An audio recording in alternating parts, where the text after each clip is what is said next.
Narcissists lie really well. They say a lot of different things that make you confused, that make you wonder about what's actually going on with their lies. But a big question a lot of people have is, does a narcissist actually believe the lies that they're telling you?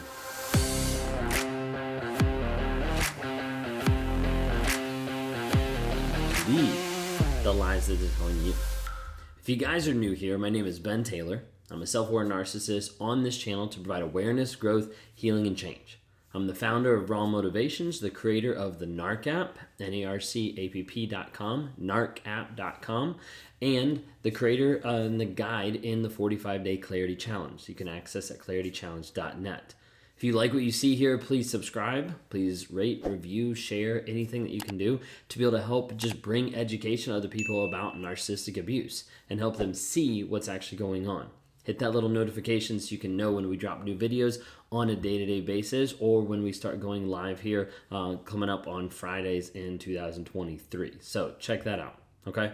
Today we're going to be talking about, does the narcissist believe their own lies? And first, I just want to kind of preference this of like narcissistic abuse is real. Some people struggle with this concept of like, wait a second, why are you calling it this? Is it actually real? What actually is it? And I'm not going to dive really deep into that aspect, but with narcissistic abuse comes a lot of confusion. A lot of times, a lot of lies, a lot of manipulation, a lot of gaslighting, a lot of different things that make it very frustrating of like, what is actually the truth? And the truth is a hard piece to be able to find with a narcissist because of their avoidance of that. Well, today I want to show you how and also why narcissists believe their lies and tips to dealing with their lies. Well, when we're talking about lies and how that works and the manipulation piece, we'll typically talk about lying and also gaslighting. The idea of like trying to make sure to distort your reality, that what you just experienced, what you saw, what you heard, like what happened didn't really exist.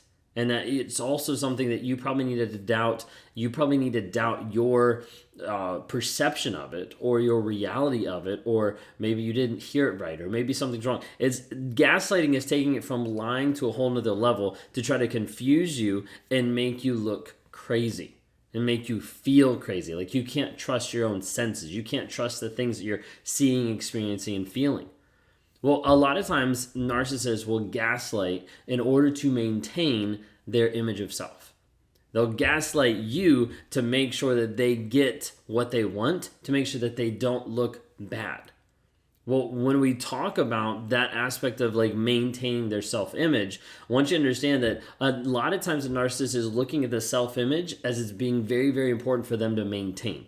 Something that has to be propped up to look, to feel, to ask a certain way. Now, a lot of times when we talk about this, it comes across and we talk about the mask. Typically, a narcissist has a mask put in front, a false reality that they're presenting to the entire world to see a certain aspect of them and to hide another part. Typically, when a narcissist is hiding a part of it, they're typically hiding the aspect of shame, of guilt, accountability, responsibility that makes them feel bad about themselves. And so when a narcissist develops a mask, so when I put a mask out there, it's going to help me feel better about myself. You see, a mask helps a narcissist feel superior, in control of the situation, in control of who they are. So as a result, they project out into the world, they project out into other people, this is who I am. While at the same time hiding behind it of, that's not really who I am because of this guilt, the shame that's actually underneath. But I have to keep this up because I can't approach the guilt and shame that's underneath. It's too hard, it's too difficult, it's too revealing. And so when we're talking about that, the mask is more important than anything else. When we talk about image, when we talk about money, it's all going back to the mask. Their infatuation with the mask, their love for the mask. Narcissists love the mask. They don't love themselves. They love the mask. It's more important than anything else. Projected at a sense of self. Of like, this is the projection that I'm putting out there, that this is the person that I am, while I'm hiding behind it with the shame and with the guilt, the things that I don't want to have exposed. Well, when we talk about narcissists believing their own lies, there's like a shift that has to happen. You can't just walk around believing a lie without there being something that has to change in your mind. Something has to change about that lie, about the things that are actually going on. And typically, it's along the lines of gaslighting.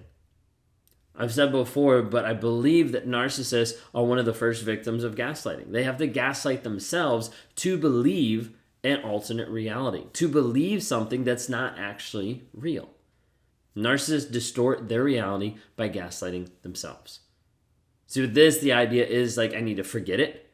It needs to be something that I rewrite history. I change what happened in the past in my mind to a different reality so that I don't feel bad about it. So I don't believe that this is actually something that happened. I don't believe that this even existed. And I get into a place of complete denial that I'm here, I'm a good person, and I'm ignoring everything that just happened. I'm ignoring about how I treated you. I'm only focusing on how you're responding. There's a lot of different things that have to go into play here to believe those lies, because believing those lies feels easier than dealing with the shame, than dealing with the guilt of what's actually going on. Well, a lot of times believing that lie as truth seems a lot easier or more comfortable than the guilt of truth. You see, a lot of times people are running away from the guilt of truth or the pain of truth. This is where you see a lot of survivors and narcissists struggling with the same thing. That's the truth. The truth is the only thing that's going to set you free. It's the only thing that can set a narcissist free from actually doing the same things over and over again, is saying, this is the truth about who I am, what I've done, now let me work on changing it. Same thing with survivor. A lot of times they're running from the truth because the truth approaches them to a place of pain that they do not want to be in. And as a result, they keep running from it, as opposed to saying, this is the truth, this is the pain, this is the acceptance that I have to have of going through this situation that I've gone through. Now what do I do to continue growing, healing, changing, and developing? But a lot of times people don't want to see the truth, or look at the truth, or engage with the truth. And so they avoid it. A good liar believes the lies to a fault. They believe the lies to a place that this has to be the truth. There's no other option. And as a result, the truth doesn't matter. The truth becomes irrelevant. The truth becomes something that they don't bring into their lives so that they can live their lives in a place that feels more comfortable. The idea is, I have to believe the lie to avoid the shame. The majority of stuff when we talk about narcissism is built on a foundation of lies, and is built underneath those lies as a refusal to deal with shame. Running away from it, shame avoidance. And a lot of times a narcissist will run away from shame and would rather run over you, and would rather lie to you, and would rather cheat on you, would rather do anything than deal with that shame and to be accountable and responsible for their actions. A lot of times you'll see a narcissist that will lie to your face. He'll be like, this doesn't even make sense. Why are you lying? I know the truth. I know what I just saw. Produces a lot of confusion. Produces a lot of emotional pain. It shows a huge aspect of betrayal. And a lot of times for a lot of people, it's really, really hard to move past. Some people can never move past it. Even if there's some type of confession or, change behavior, they still can't move past the fact that, like, this is how you've treated me for so long, and understandably so. If you're in that spot of like, wait a second, this is really hard. I don't even know what to do. I don't even know the truth anymore about the situation, about myself, then please reach out for help to help you heal, grow, and change. Well, I mentioned I was going to tell you 4 tips. 4 tips with dealing with a liar. The first one is commit to the relentless pursuit of truth. Now, I'm not talking just like truth so that you know this person cheated or this person lied or anything like that. I'm talking about your truth. Commit to the relentless pursuit of you finding your truth. When I work with clients one-on-one, when they go through the clarity challenge, through other things that we have, like the whole goal is not to get them to a certain result or a certain desired response. It is to help you engage with your truth. And so many people can't find that. And so many people don't know how to find that after being in a toxic relationship. But being committed to the relentless pursuit of your truth is absolutely essential. Number 2 is recognize and identify the tactics being used by the toxic person in your life. So many times people don't understand what's happening. They haven't built up a knowledge or a defense of knowing this is what's actually going on. So you dive into the videos, to coaching, to therapy, all these different things to understand it. When you understand it, you have a better knowledge to be able to fight against it, to be able to remove yourself from the situation. Number 3, self-care, grounding, like working to ground yourself. So many times people believe lies because they're not grounded in truth.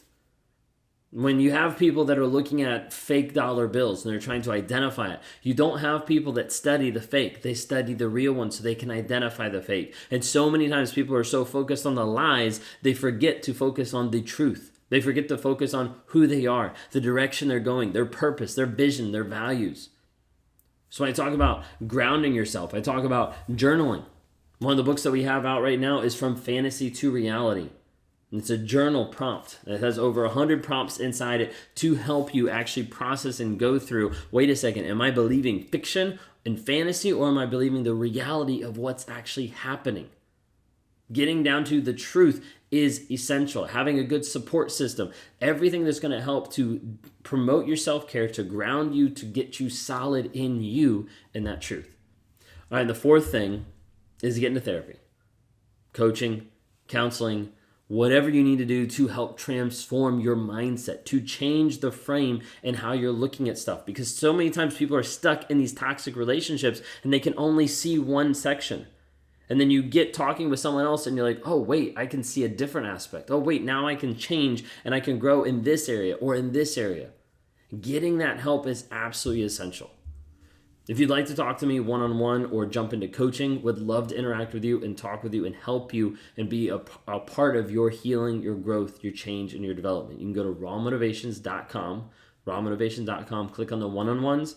Got a couple information in there. There's a couple different options, opportunities. Would love to be able to be a partner with you in your healing, in your growth, in your change. Reach out today.